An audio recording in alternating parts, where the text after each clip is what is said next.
Bem, vamos lá então dar continuidade à leitura, pegando aqui do artigo 45. Compromisso solene. É muito tranquilo. Antes de assumir as funções previstas no presente estatuto, os juízes, o procurador, os procuradores adjuntos, o secretário adjunto declararão solenemente em sessão pública que exercerão as suas funções imparcial e conscienciosamente. Digamos, é o que fazemos na nossa formatura, né? Uhum. Como é que é o nome? Agora me fugiu. Juramento. Juramento, obrigado. Aqui só para aprender, ó, impartially and conscientiously. Em inglês parece mais comum do que em português, né? Conscienciosamente. Mas é um bom vocabulário até para a língua portuguesa, né? Consciosamente. Artigo 46. Vai lá, Yuri.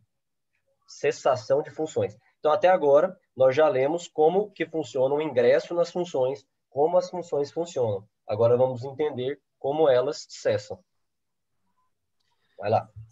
Cessação de funções. Número 1. Um juiz, o procurador, um procurador adjunto, o secretário ou secretário adjunto cessará as respectivas funções por decisão adotada de acordo com o disposto no parágrafo 2º, nos casos em que a linha A se conclua que a pessoa em causa incorreu em falta grave ou incumprimento grave das funções conferidas pelo presente estatuto, de acordo com o previsto no regulamento processual, ou a linha B, a pessoa em causa se encontra impossibilitada de desempenhar as funções definidas no presente estatuto.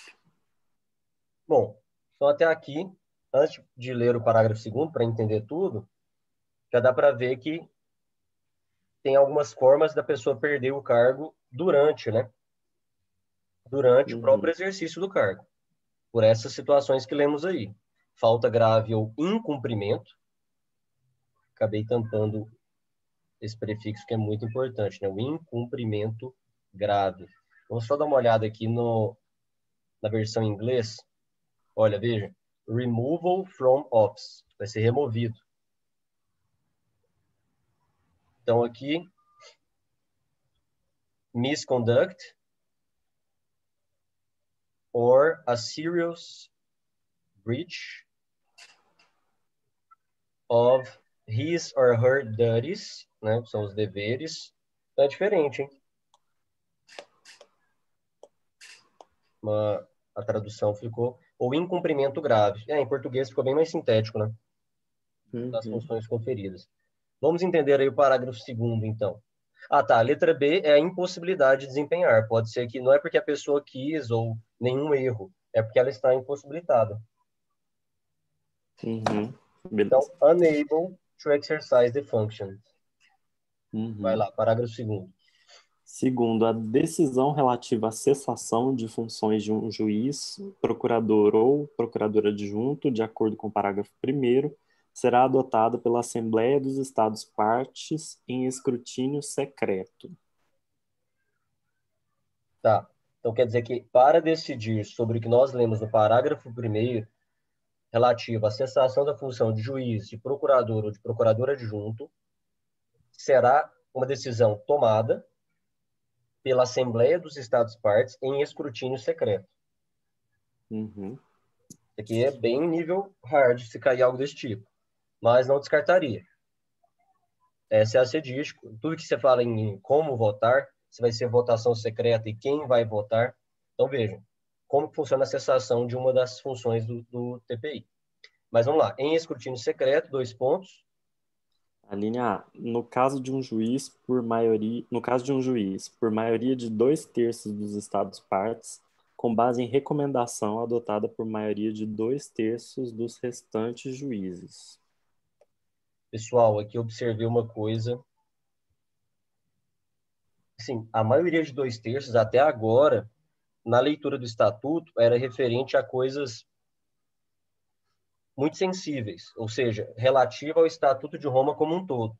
E nós vimos que a maioria simples era para decisões interna corporis, dentro do tribunal. Não sei se você se recorda, Yuri e Uhum, Mário. sim.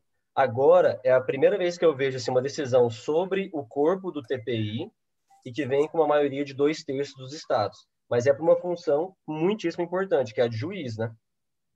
Uhum. Então, fizeram Isso. questão aqui de colocar um quórum um pouco mais difícil. É difícil você, então, acessar a função de um juiz. E também tem que ser com base numa recomendação adotada por uma maioria de 2/3 dos restantes dos juízes. Então, primeiro, para chegar a discutir isso, tem que ser aprovada uma recomendação. A maioria dos juízes, por maioria de 2/3, devem recomendar a cessação daquele juiz, cessação das funções do juiz. Depois de recomendar, eles vão ter que, os estados partes vão deliberar por maioria de 2/3 se vão cessar ou não. Entenderam? Ah, Uhum. então, nos dois casos tem que ser a maioria de 2/3, né? Isso. Primeiro, 2/3 de juízes vão Vão pedir, requerer, vão recomendar. recomendar, para depois 2/3 dos estados votarem. Isso. Aliás, ser necessário 2/3 para que seja cessado, então. Isso. Fique atento aqui, então, é maioria de 2/3, isso é igual, só que maioria de 2/3 de quem, né? Aqui é a maioria de 2/3 dos estados partes, que vão tomar a decisão. Mas quem indica, olha, precisamos que cessar a função do Yuri como juiz, nós, juízes, que vamos deliberar sobre isso. B.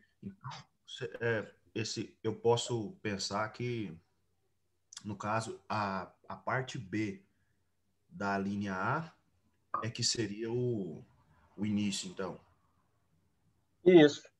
Não A entendi a parte recomendação, B da linha A. Você a quer dizer a recomendação, parte final? certo. A recomendação é que vem antes, né? Isso. Tá certo? Recomenda-se primeiro a cessação da função do juiz, para depois os estados partes deliberarem pela real saída dele, definitiva saída, que terá que ser uma decisão por 2/3 dos estados partes. E É. vai acontecer aonde? Na Assembleia dos Estados Partes, Em escrutínio secreto. em escrutínio secreto. Boa. Vou colocar em verde porque são os estados partes. Então, em escrutínio secreto. Uhum. D de bola, vai lá. No caso do procurador, por maioria absoluta dos estados partes. Então, veja que no caso do procurador, a maioria é absoluta. Maioria absoluta, hein? Muito também. Veja, o procurador tem muito poder e é muito mais difícil também de ser tirado, de ser retirado, de ser cessado das suas funções. Ok? E a maioria absoluta dos estados. Por quê? Quem comanda o gabinete do procurador, em regra, é só um procurador, é ele mesmo. Ele não vai se mandar, né? Recomendar. Olha, se mandar ficou até, fez sentido. Ele não vai recomendar a sua própria saída, a menos que ele desista, não é? Uhum. Sim. Então é isso. A linha C. No caso de um procurador adjunto, por maioria absoluta dos estados partes, com base na recomendação do procurador. Aí faz sentido. Que é o procurador que requisitou o procurador adjunto. Ele também tem o direito de recomendar a cessação das funções. Uhum. Beleza. Vamos ao Parágrafo 3º. A decisão relativa à cessação de funções do secretário ou do secretário adjunto será adotada por maioria absoluta de votos dos juízes. Vou colocar de outra cor. Então, é só a decisão sobre o secretário e do secretário adjunto. Nós vimos isso na última leitura, as funções dos secretários e a possibilidade de ter um secretário adjunto. Então, se o secretário requisita o secretário adjunto, assim como o procurador ou promotor requisita o procurador ou promotor adjunto, ele também vai poder solicitar a cessação. E aqui, maioria absoluta. Então, até agora, eu vi uma diferença muito grande na hora de cessar a função dos juízes. Uhum. E uma continuidade entre procurador e secretariado, porque a cessação vem por maioria absoluta. Boa noite, Gabriel. Boa noite, Artigo Gabriel. 46. Vamos agora ao parágrafo 4º. Eu Parágrafo 4º. Os juízes, o procurador, os procuradores adjuntos, o secretário ou secretário adjunto, cuja conduta ou idoneidade para o exercício das funções inerentes ao cargo, em conformidade com o presente estatuto, tiver sido contestada ao abrigo do presente artigo, terão plena possibilidade de apresentar e obter meios de prova e produzir alegações de acordo com o regulamento processual. Não poderão, no entanto, participar de qualquer outra forma na apreciação do caso. Interessante. Aqui, veja, é um certo contraditório, uma ampla defesa garantida até na hora de cessar as funções daquele cargo. A pessoa pode contestar. Porque nós não vamos ler, mas aqui está escrito no início, com base, que é de acordo com o previsto no regulamento processual. Não é necessário lermos o regulamento processual. Lá deve ter um regramento mais detalhado de como fazer essa cessação. E, com certeza, terá os meios de fazê-lo. Aqui só está garantido que é possível ser contestada a cessação da função. Ok? E quem contestar essa cessação da função, obviamente, ele não vai poder fazer parte da deliberação sobre isso. Óbvio, né? Tranquilo de entender, né? É ou não, na verdade? Me respondam. Eu achei tranquilo. Quero saber vocês. Bom, para mim não foi tão Sim. tranquilo assim, não. Então, diga o que você achou difícil, Mário. Não, é porque, assim, esse tipo de artigo, né, você tem que ler umas 18 vezes, né, porque é muito grande, aí você pode se perder no meio do caminho aqui. Veja, dica de leitura, então. Dica de leitura. O juiz leia por partes. Realmente, diria por orações mesmo. Uhum. O juiz, o procurador, os procuradores adjuntos, o secretário ou o secretário adjunto. E aí vem aqui, né, com qualificadores. Tente, na segunda leitura ou na terceira leitura, ver qual que é a oração principal. Então, o juiz, bababá, Certo. cuja conduta, tananã, tiver contestado ao abrigo, terão plena. Então, aqui é a oração principal, veja. Vou colocar de verde. Os juízes, sujeito, terão plena possibilidade de apresentar e obter meios de prova e produzir alegações de acordo com o regulamento processual. Não, essa não é a oração principal, hein? Eu acho que é o não poderão. Olha que doido. Olha, os juízes cuja conduta ou idoneidade para o exercício das funções inerentes ao cargo em conformidade com o presente estatuto tiver sido contestada ao abrigo do presente artigo, não, tá certo, terão plena possibilidade de apresentar e obter meios de prova e produzir alegações de acordo com o regulamento processual. Não poderão, no entanto, aqui eu acho que seria interessante colocar um ponto final, né? Ah, colocou um ponto e vírgula. Eu que tampei. Então, entendeu até aqui, Mário? Certo. Leia só o verde, por exemplo. Isso pode acontecer com você. Você pode ter uma dificuldade de leitura e é normal. Se você ler só o verde, é a ideia principal. O que está entre o verde são características desse juiz, desse procurador, desse secretário ou desse secretário adjunto. Não sei se os outros colegas concordam. Posso estar errado na minha análise aí. Linguisticamente falando, vocês concordam? Uhum. Sim. Que o que está em azul é o que causa, o que o Mário falou, uma complicação, mas no direito é preciso especificar ao máximo. Inclusive, colocar a condição que esse profissional está para que ele possa contestar. Mas é óbvio que se ele não for a pessoa objeto da cessação, ele vai contestar o quê? É óbvio, mas tem que estar aí. É mais ou menos assim que eu vejo quando eu vou ler, entendeu? Do jeito que está aí marcado. Esse deve ser o seu olhar de jurista também. Vou até marcar aqui. E aí vem com uma outra regra. Não poderão, no entanto, aqui a conjunção que é muito bem elogiado pela língua portuguesa quando você desloca a conjunção. Então, não poderão, no entanto, participar de qualquer outra forma na apreciação do caso, que é algo que também seria muito tranquilo de entender, mas que precisou ser dito. Veja, se o Mário é objeto de uma deliberação sobre cessação da função do Mário, e o Mário contesta, olha, eu não tenho, não há motivos para cessarem a minha função. Foi lá e contestou. Você, Mário, pode participar sobre a deliberação da sua contestação? Você entendeu minha pergunta? Deixa eu ver aqui, peraí. Não podendo, no entanto, participar da garota. Não, no caso, não. Olha, eu e Yuri, Gabriel, queremos que você não faça mais parte das leituras diárias. Certo. Mas nós temos um estatuto. E aí, no estatuto nós garantimos que você, Mário, possa contestar os motivos. E aí você contesta. Gostaria de saber por que eu deveria sair do grupo. E aí você vai ter que se ausentar, porque não seria lógico você participar da deliberação sobre a sua saída. É isso que, na verdade, essa é a regra do Estatuto de Roma, entendeu? E aí eu, o Yuri e o Gabriel vamos deliberar sobre a sua saída. Aí vai ser o resultado. Mário saiu ou Mário não saiu do grupo, entendeu? É mais ou menos isso. Perfeito. Na verdade, é exatamente isso que está escrito aí no parágrafo 4º. Bem, artigo 47. Rapidinho, vai dar para a gente fazer. Mário, leia para nós, por gentileza, o 47. Certo. Artigo 47, medidas disciplinares.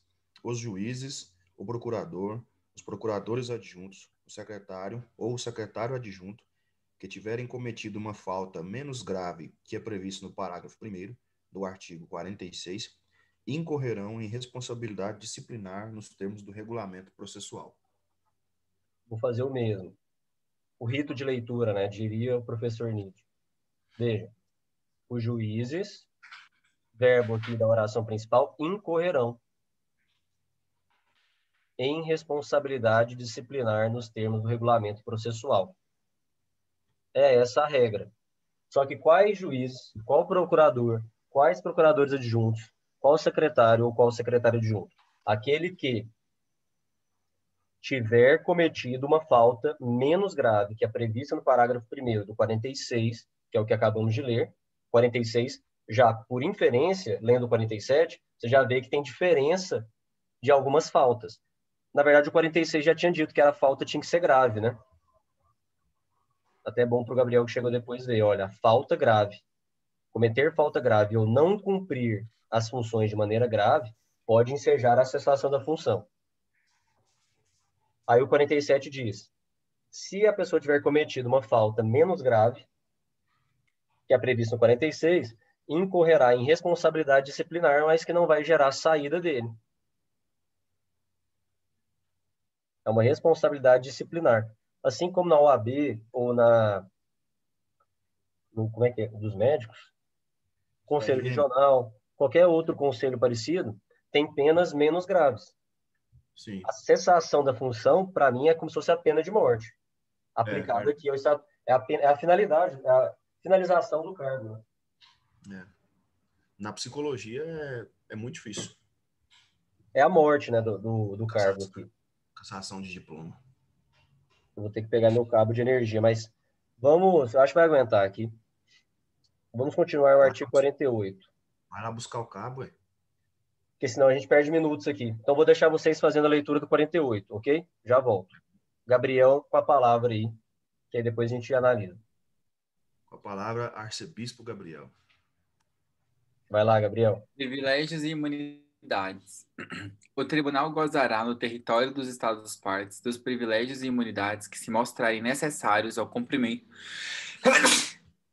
Perdão. Beleza. O tribunal gozará no território dos Estados-partes dos privilégios e imunidades que se mostrem necessários ao cumprimento das suas funções. Ok. Você já pode ler o 2 também. O Gabriel leu só um. Foi. Uhum. Alguma dúvida no 1? Acho que bem tranquilo, né? Acho que não. Pra mim não. Então vai. Sigamos. Os juízes, o procurador, os procuradores adjuntos e o secretário gozarão no exercício de suas funções ou em relação a estas dos mesmos privilégios e imunidades reconhecidos aos chefes de missões diplomáticas continuando a usufruir de absoluta imunidade judicial relativamente às suas declarações, orais ou escritas, e aos atos que pratiquem no desempenho de funções oficiais após o termo do respectivo mandato. Pessoal, coisas importantes aqui. Parece simples, mas é simples com muita importância. O tribunal, veja naquela argumentação de quando forem perguntados sobre a evolução do direito penal internacional, de comentar isso.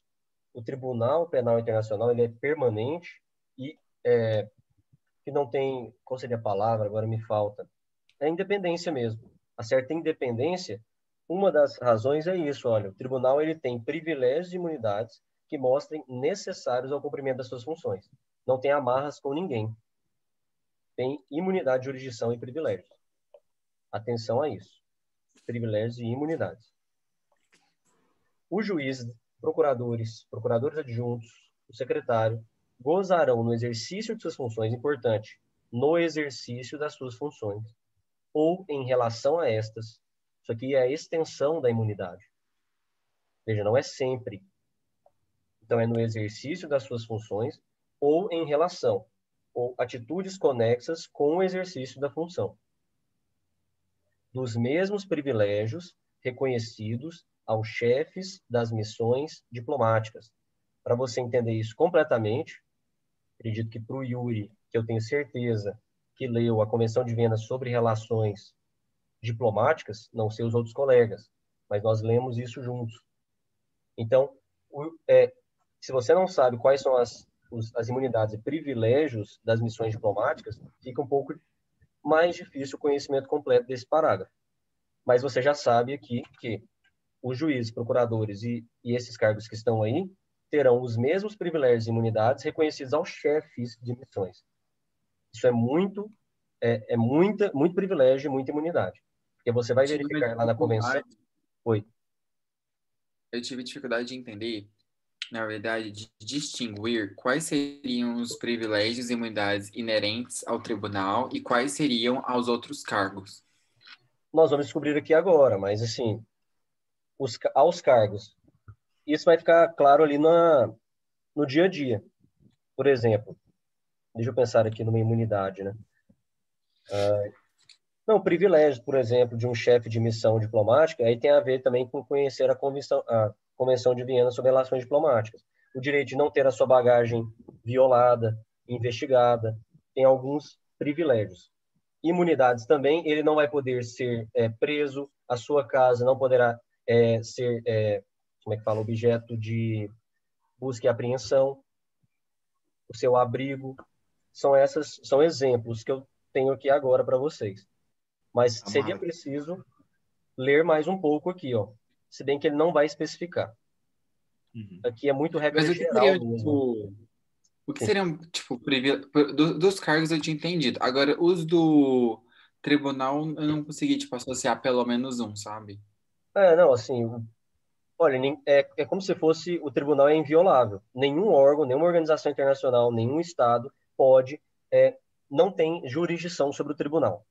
A principal imunidade aqui, Gabriel, isso é certeza, é a imunidade de jurisdição. Quem pode e quem tem jurisdição sobre o tribunal é o próprio tribunal.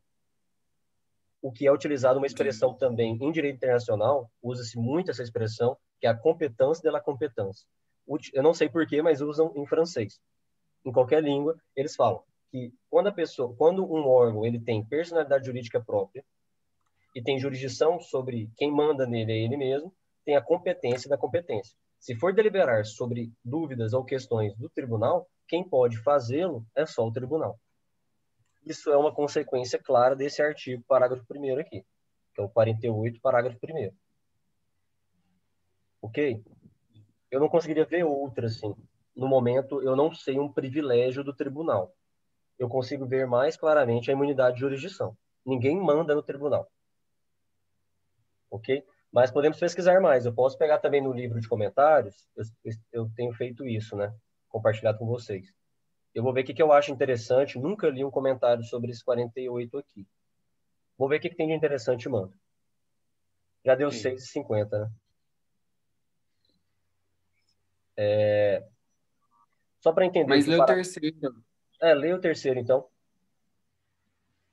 Isso eu, né? Esqueci. Você mesmo. O secretário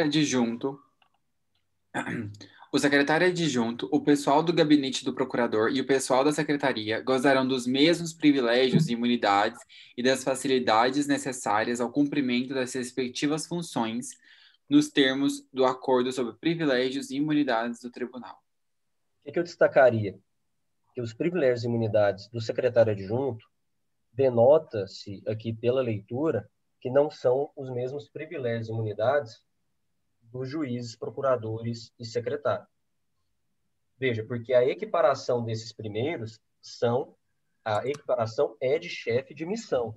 Já o secretário adjunto e o pessoal do gabinete, não o procurador, mas o staff, né, quem trabalha com o procurador, vai ter privilégio, vai ter imunidade, mas não de chefe de missão. E aí, qual que vai ser a baliza? Vai ser aquelas necessárias ao cumprimento das respectivas funções. O que for necessário para deixar que aquele funcionário trabalhe com independência, com imparcialidade, será fornecido a ele. Agora, em detalhes, que é a pergunta do Gabriel, acredito que a resposta estaria no próprio, como é que é o nome mesmo aqui? Que eu disse que nós não vamos ler. O regulamento processual. Mas, Acredito. ô Lucas, Pode falar, claro. eu acho, não sei se eu esteja errado, mas eu acho que nesse caso aí cabe aquele entendimento do gabinete lá do Tratado de Viena, né? Qual deles? Você fala a Convenção de Viena. A Convenção de Viena sobre as relações Diplomáticas. Diplomáticas, sim. Isso. Porque eu me lembro que quando a gente leu aqui, havia uma diferença bem distinta entre os países corroborarem para o trabalho do chefe e do funcionamento do gabinete, né? Que eles não poderiam criar tanta burocracia, Empecilho, dificuldade, isso. empecilho para o gabinete funcionar, né? É isso aí, Mário. É por aí o raciocínio. E pensar em TPI, você tem que pensar em algumas palavras. Cooperação é uma delas. O TPI ele sobrevive da cooperação internacional, mas é independente, ok? Importante. Duas palavras importantes em pensar em TPI é independência e cooperação. Vamos ficar por aqui, então. Amanhã, se vocês estiverem dispostos, nós continuaremos aí o artigo 48, né? Privilégios e imunidades. Beleza? Só Beleza, encerrar aqui. Gabriel, você que gerará o link, Yuri, como é que vai ser? Ou eu mesmo? Ué,